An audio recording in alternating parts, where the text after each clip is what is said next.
Kami persembahkan program Santapan Rohani, terjemahan dari renungan Our Daily Bread.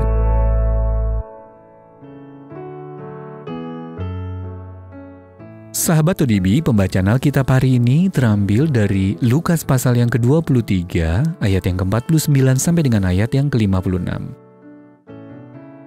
Lukas pasal yang ke-23, ayat yang ke-49 sampai dengan ayat yang ke-56. Semua orang yang mengenal Yesus dari dekat, termasuk perempuan-perempuan yang mengikuti dia dari Galilea, berdiri jauh-jauh dan melihat semuanya itu. Adalah seorang yang bernama Yusuf, yang anggota majelis besar dan seorang yang baik lagi benar. Ia tidak setuju dengan putusan dan tindakan majelis itu. Ia berasal dari Arimatea, sebuah kota Yahudi, dan ia menanti-nantikan kerajaan Allah. Ia pergi menghadap Pilatus dan meminta mayat Yesus. Dan sesudah ia menurunkan mayat itu, ia mengapaninya dengan kain lenan, lalu membaringkannya di dalam kubur yang digali di dalam bukit batu, di mana belum pernah dibaringkan mayat. Hari itu adalah hari persiapan dan Sabat hampir mulai. Dan perempuan-perempuan yang datang bersama-sama dengan Yesus dari Galilea ikut serta, dan mereka melihat kubur itu dan bagaimana mayatnya dibaringkan.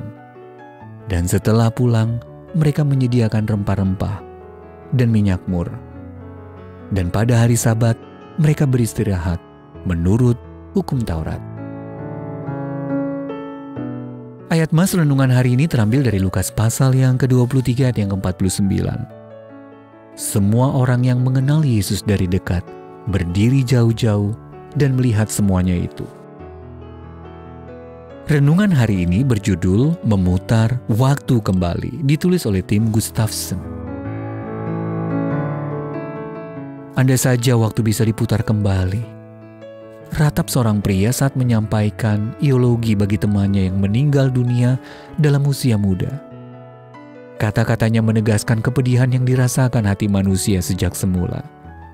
Kematian menyentak dan melukai kita semua. Rasanya ingin sekali bisa membalikan apa yang tidak bisa kita ubah.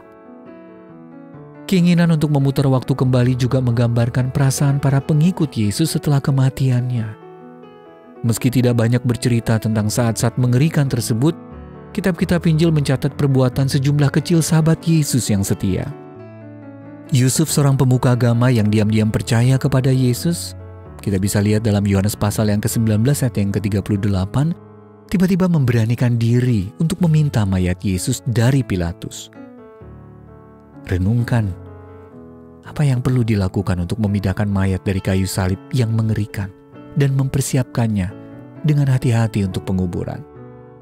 Perhatikan juga pengabdian dan keberanian para wanita yang setia mengikut Yesus bahkan sampai ke kubur. Para pengikut ini bukan sedang menantikan datangnya kebangkitan, melainkan untuk berdamai dengan duka yang mereka rasakan. Pasal itu diakhiri tanpa harapan, hanya sebaris kalimat bernada sendu. Setelah pulang, mereka menyediakan rempah-rempah dan minyak mur untuk mengurapi jenazah Yesus. Dan pada hari Sabat, mereka beristirahat menurut hukum Taurat. Mereka sama sekali tidak tahu bahwa jeda waktu karena hari Sabat itu menjadi persiapan untuk berlangsungnya peristiwa paling dramatis sepanjang sejarah. Yesus sedang bersiap-siap melakukan sesuatu yang tidak terbayangkan. Dia akan memutarbalikkan kematian itu sendiri. Sahabat ODB, kemana Anda mencari penghiburan ketika hal-hal yang sangat buruk terjadi?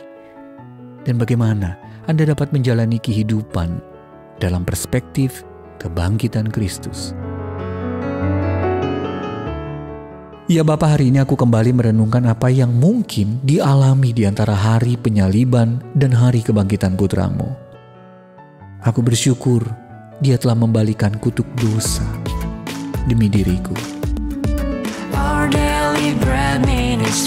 Untuk menerima notifikasi video baru kami, silakan tekan tombol subscribe dan tanda lonceng di bawah ini.